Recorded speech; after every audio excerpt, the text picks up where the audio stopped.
Kashmir to Kanyakumari, India is a spellbinding mosaic of culture, tradition, languages and an extraordinary mingling civilization. Keeping its age-old culture maintained, today the country is taking huge strides on the path of development. Hello, I'm your host Lipakshi. Today in our episode of My India, we bring you some of the stories that will give a glimpse of a country's diversity.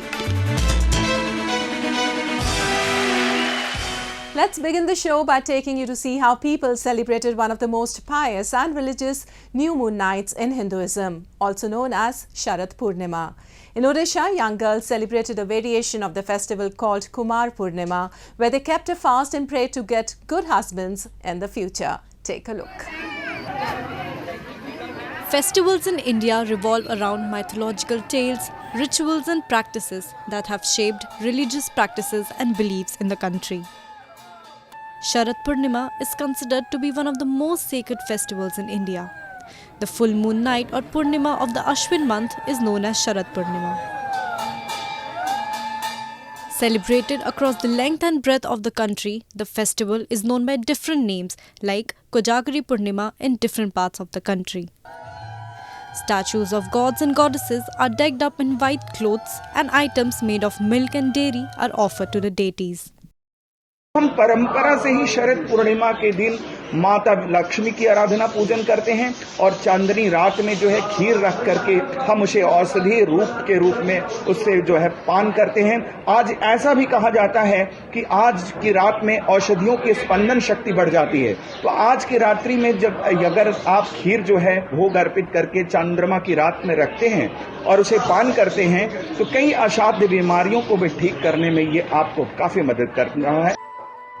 In Jajpur city of Odisha, a grand festival of maidens was celebrated in the form of Kumar Utsav or Kumar Purnima.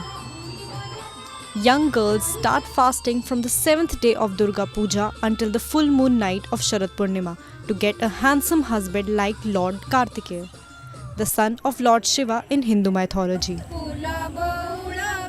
On the full moon night, unmarried girls get decked up in traditional clothes and celebrate the festival with music and dancing. They form beautiful murals using lily flower petals, also known as koti. हम दुर्गा पूजा के सप्तम दिन से अश्विन मास का पूर्णिमा तिथि तक पालन कर रहे हैं और ये लगातार पालन कर रहे हैं। और ये वाला जो दिन है इसमें हम बड़े वाले कोठी बना रहे हैं और एक दिन बाकी है जो कल है, वहाँ हमारा वो ये वाला पूजा समाप्त हो जाएगा। ये त्यौहार कई सालों से बना रहे हैं मेरे दीदियों ने और हम लोग भी बना रहे हैं। ये त्यौहार खासकर हम अच्छी चांद जैसी पति पाने के लिए हम ये करते हैं। Sharad Purnima marks the onset of winter season in Hindu lunar calendar and is celebrated in different ways not only in India but also in the neighboring nations of Nepal and Bangladesh as well.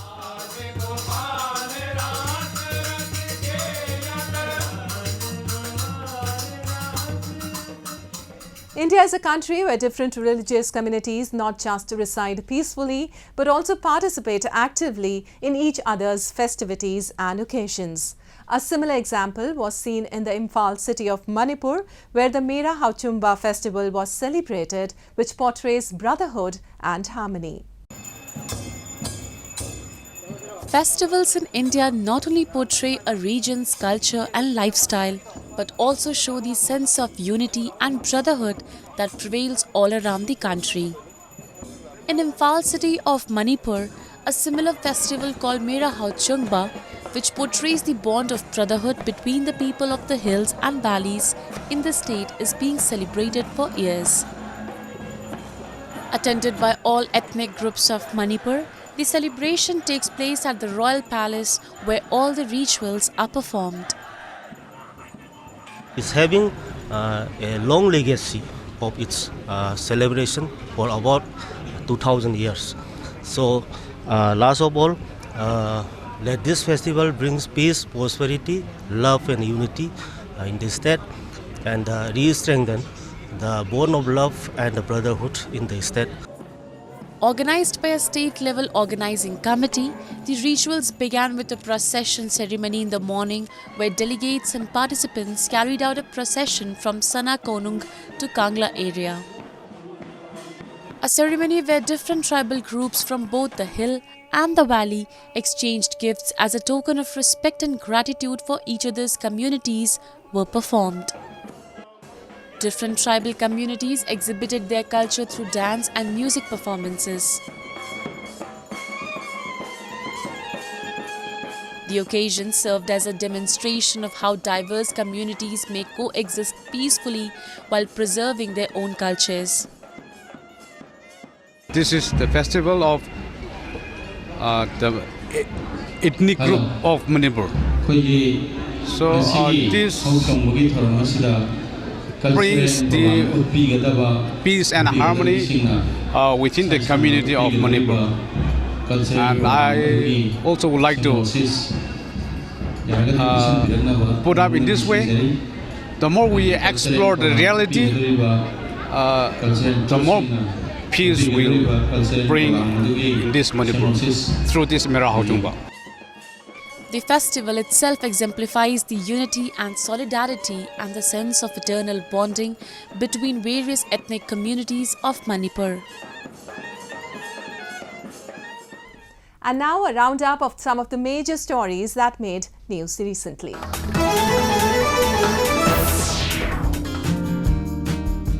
4 tiger cubs, 2 males and 2 females were released in the Bengal Safari Park in India's eastern Siliguri city for public viewing. The 4 cubs, Shera, Shiva, Tejal and Tara were seen prancing and playing around the park to the delight of the visitors. Tigress Sheela के 4 बच्चे थे, 2 male 2 female, Shera, Shiva, Tejal, Tara. वो चारों को आज प्रथम बार means पहली बार आफ्टर देयर बर्थ आज सफारी में छोड़ा गया। India was home to an estimated 40,000 tigers at the turn of the last century, but poaching and the loss of habitat brought them to the brink of extinction.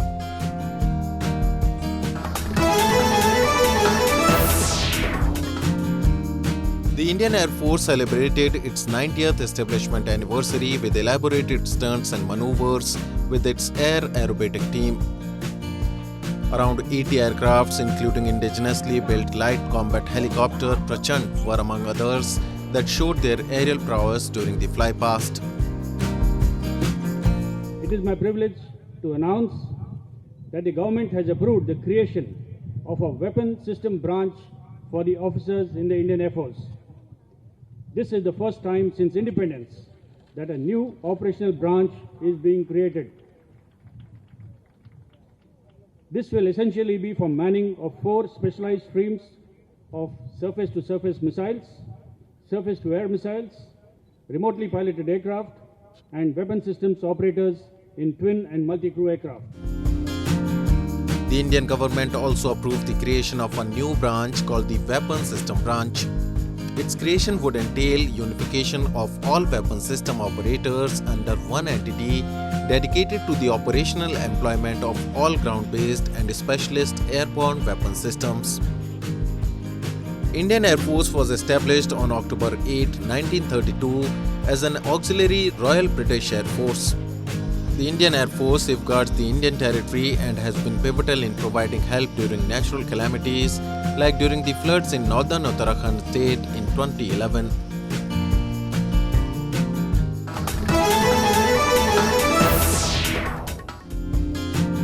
Indian filmmaker Karan Johar launched a new song depicting the emotions of a lover involved in one-sided love in India's western Mumbai city.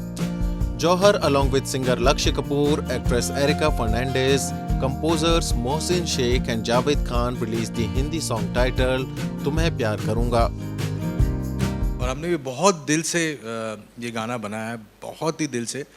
ये किसी भी कोई भी प्रेमी की आशिक की ये मतलब प्रेम कहानी है। कभी ना कभी जिंदगी में उसके साथ ऐसा होता है और रश्मि विराग सर ने बहुत अच्छा लिखा है। The song has been composed by Sheikh and Khan and written by Rashmi Singh and Virag Mishra. The video stars Kapoor and Fernandez. तुम्हें प्यार करूंगा मैं इतना, कोई कर ना सकेगा जितना। Sufism has not only thrived but also have grown to be seen in India as a means of bringing together various religious groups. It was evident during the Urs special prayers at the shrine of Saint Hazrat Khwaja, Qutubuddin Bakhtiyar Kaki, where people of all faiths gathered to seek the blessings of the holy saint, that the teachings of these saints continue to influence people. The shrine of Sufi Saint Hazrat Khwaja Qutubuddin Bakhtiyar Kaki, which is located in the Mehrauli area of Delhi, has long served as a symbol of interfaith cooperation and is often visited by a sizable number of devotees from India as well as other countries, regardless of their religion. Hazrat Khwaja Qutubuddin Bakhtiyar Kaki, one of the most revered Sufi saints, spent his entire life promoting Sufism and peace. Recently, 811th Urs was organized at the Dargah and was attended by individuals of all religions in order to continue his teachings of unity and communal harmony. दरगाह ये तमाम धर्मों के लिए हैं। ख्वाजा कुतुबुद्दीन बख्तियार काकी, ख्वाजा मोइनुद्दीन चिश्ती रहमतुल्लाह अलैह, ये सारे बुजुर्गान दीन जो थे, इनको इस चीज़ से मतलब नहीं था कि हिंदू कौन है, मुसलमान कौन है।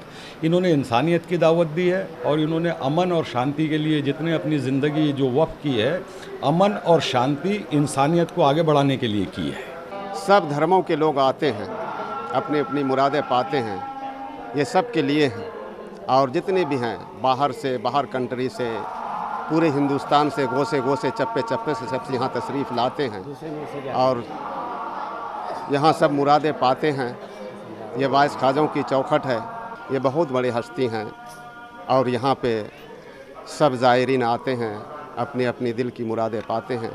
अल्लाह कबूल फरमाता है, जो भी दुआ करते हैं अल्लाह कबूल फरमाता है।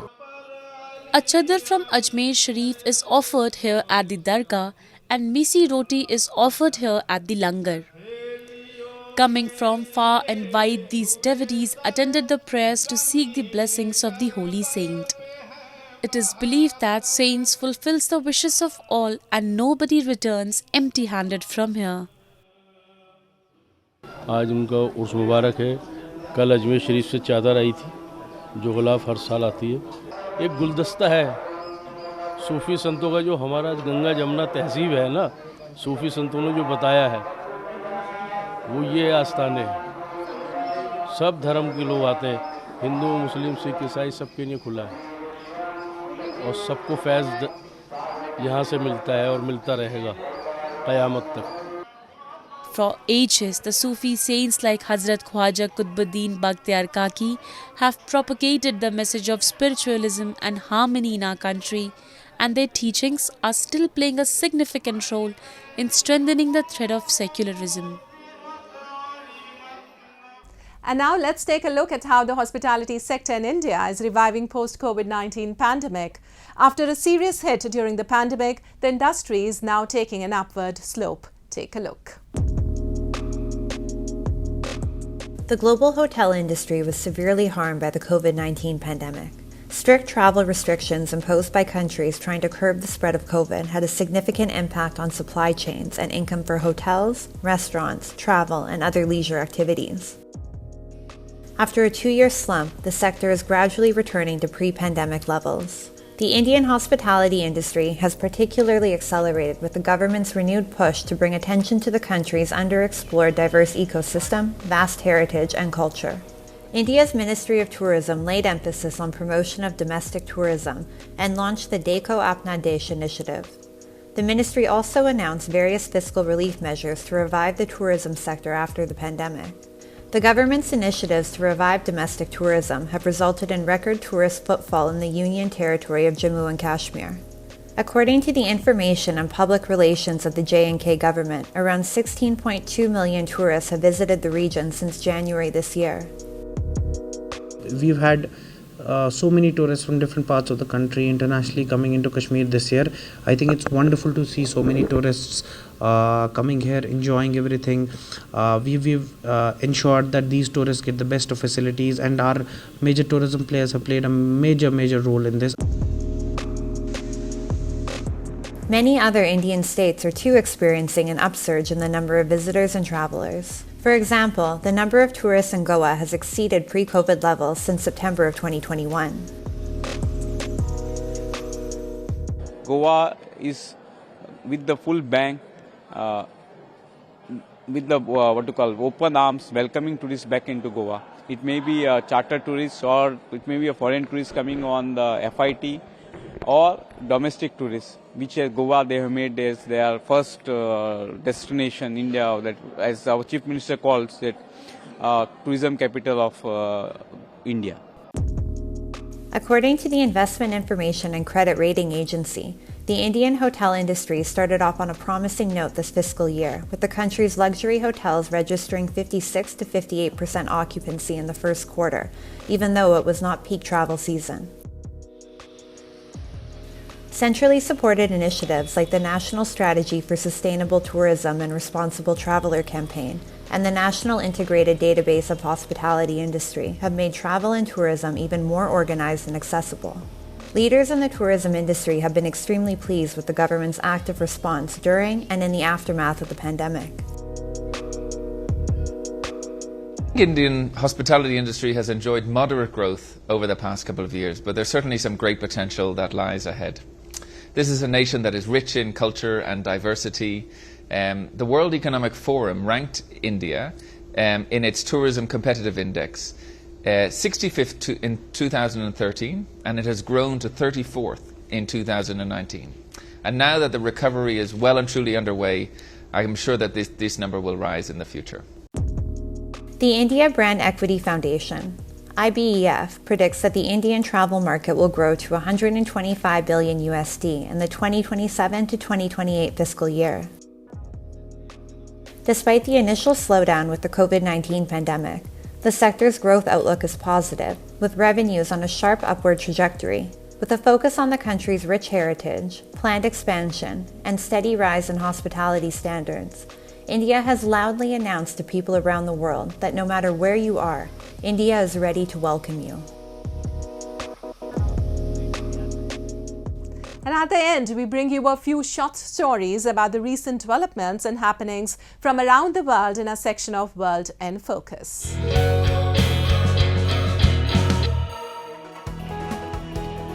Berlin's Brandenburg Gate was among the monuments and buildings illuminated as part of the city's annual Festival of Lights. Due to the Europe-wide energy crisis, the festival has reduced the amount of illuminated venues from 60 to 35 compared to last year. According to the organizers, the festival will also use 75% less electricity. Germany has enacted various energy-saving measures to combat potential energy shortages in the upcoming winter, including banning the illuminating of public buildings. The festival theme was Vision of a Future.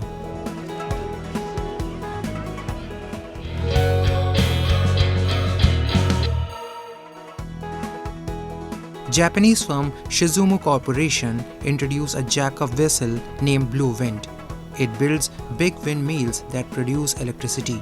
The total cost of the shipbuilding is $347 million. To celebrate the completion of building of vessel and pray for it to operate safely, a Japanese ceremony named Shinto was organized by the firm. At the end of the ceremony, a holy sacrament was also distributed to all the people.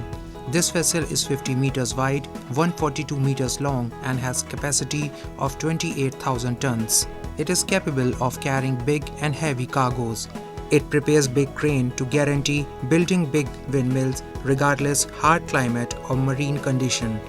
Additionally, it sails by itself operation without the help of a towing boat. スムーズにスピーディーに移動できるということで、これもかなり当社の船のメリットになっておりまして、これによって大幅な風車組み立ての工期短縮が可能になると、事業のやはり優位性というところに一役買えるんではないかという形で考えております。All these efforts are being done in order to contribute towards environment conservation, and this vessel is capable of working not only in Japan but all over Asia and the world.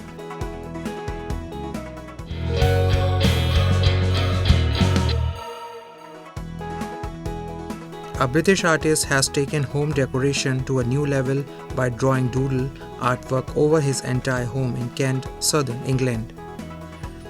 From the outside walls to the kitchen sink, Sam Cox, known as Mr. Doodle, has covered every inch of his home in depictions of figures and symbols. I first started playing video games and reading comic books when I was much younger. I really sort of fell in love with the characters. I would ask my parents if I could draw on like this table or something like that, and they'd eventually let me, after a bit of persuading, turning these 3D objects into sort of works of doodle art. Cox spent 2 years decorating the 12-room house and took several years to plan, according to a post on the artist's Instagram page. Videos of Mr. Doodle's works have received millions of views across his social media platforms.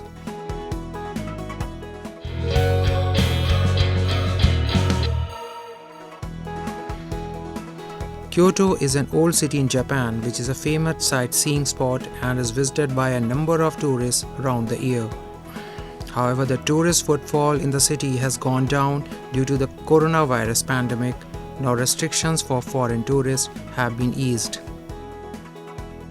Recently, a Tourism Expo Japan 2022 was organized in the city, where travel agencies and local tourism organizations put up their stalls to tell the audiences about their services.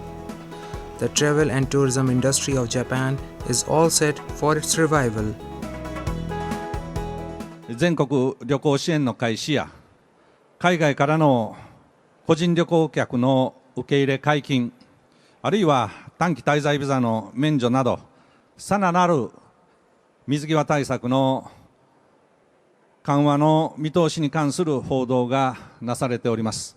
日本の観光産業がリスタートを飾る象徴的なイベントにしてまいりたいと思っております。Different airlines, transportation firms, travel agencies, and hotels participated in the exhibition to tell about their services.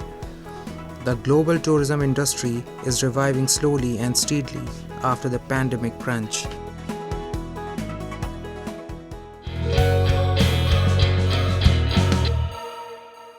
Well, that's all we have for you this week. Your comments and suggestions are important to us. Do give us your feedback at myindia@anin.com.